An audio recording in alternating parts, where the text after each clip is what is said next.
Sabe, programar é muito mais do que só uma habilidade técnica, do que digitar códigos. No fundo, é uma nova forma de pensar. É aprender a conversar com uma das ferramentas mais incríveis que a gente já inventou. E é para desvendar os segredos dessa conversa que estamos aqui hoje. Mas aí fica a pergunta, né? Se os computadores são tão espertos, por que a gente não pode simplesmente falar com eles? Por que precisamos de toda essa complicação de linguagens de programação? A resposta para isso está na própria natureza do computador. Pensa no computador como o melhor assistente que alguém poderia ter. Ele é incrivelmente rápido, não se cansa nunca e faz exatamente qualquer tarefa que a gente mandar. Só que tem um porém. Ele tem zero iniciativa, zero criatividade, zero bom senso. Ele é literal ao extremo. Então precisa de instruções perfeitamente claras, sem nenhuma ambiguidade. Para entender como isso funciona, é só pensar que um computador tem duas metades.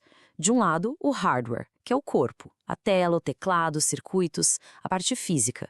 Mas o corpo sozinho não faz nada, né? Ele precisa de um cérebro, e esse cérebro é o software. Programar é exatamente isso, criar o software, ou seja, dar as instruções para o cérebro comandar o corpo. E para a gente entender esse processo todo, a nossa jornada vai ter 5 paradas: a premissa, o projeto, o vocabulário, a estratégia e as ferramentas. Vamos começar pelo começo de tudo, o projeto. Antes de escrever uma única linha de código, a gente precisa de um plano bem claro. E na programação, esse plano tem um nome: algoritmo. E o que é um algoritmo? Pensa numa receita de bolo. É basicamente isso. É uma sequência de passos, com começo, meio e fim, para resolver um problema. A beleza disso é que quando a gente define a receita, o que fazer, qualquer pessoa, com qualquer ferramenta, pode executar o como fazer. É a lógica pura, universal, que vive por trás de qualquer código. Para isso ficar bem claro, vamos pegar um problema super simples e ver 3 jeitos diferentes de criar essa receita. Objetivo: multiplicar 2 números. Vamos do jeito mais humano até chegar bem pertinho do código. O primeiro jeito é simplesmente descrever, como se a gente estivesse explicando para alguém. Olha, primeiro a gente recebe 2 números, depois multiplica um pelo outro e no fim mostra o resultado. Parece claro, né? Mas a nossa língua, o português, às vezes pode ser meio vaga, pode dar margem para interpretações diferentes.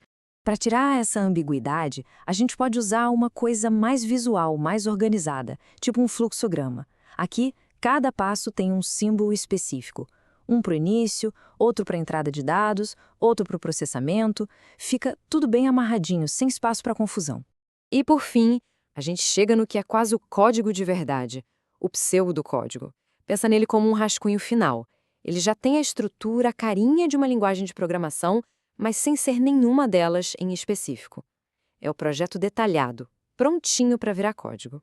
Beleza, o plano está pronto. Agora a gente precisa das palavras, do vocabulário para colocar ele em prática.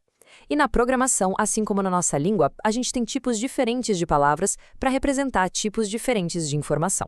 Isso é super importante. O computador precisa saber se está lidando com um número inteiro, tipo a idade de alguém, ou um número com vírgula, tipo um preço, ou se é uma decisão lógica, um simples verdadeiro ou falso, ou até mesmo um texto. E por que isso importa? Primeiro, porque otimiza o uso da memória, e segundo, porque evita erros bizarros, como tentar somar o nome de uma pessoa com um número. Simplesmente não.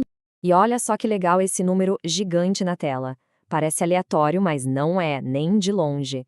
Esse é o maior número inteiro positivo que uma variável do tipo longint, lá na linguagem Pascal, conseguia armazenar. Isso mostra o nível de precisão com que os computadores trabalham.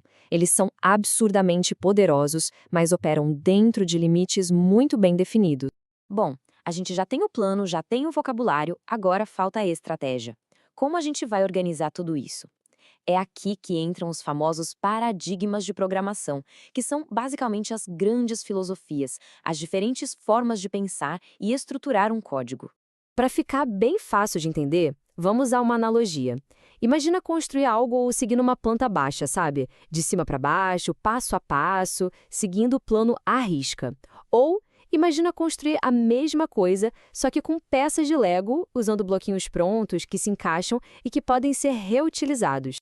Então, essas duas ideias representam os dois grandes paradigmas. A programação estruturada é a planta baixa. É sequencial, top-down, perfeita para tarefas com começo, meio e fim bem definidos, tipo gerar um relatório. Já a programação orientada a objetos é o Lego. Ela brilha em sistemas mais complexos, como um jogo, onde cada personagem, cada item é um objeto com vida própria, com seus próprios dados e ações, e eles interagem uns com os outros. E agora, finalmente, as ferramentas. A linguagem de programação é o que a gente usa para escrever as instruções para transformar toda essa lógica em algo que o computador possa, de fato, executar. Cada uma tem suas regras e seus pontos fortes.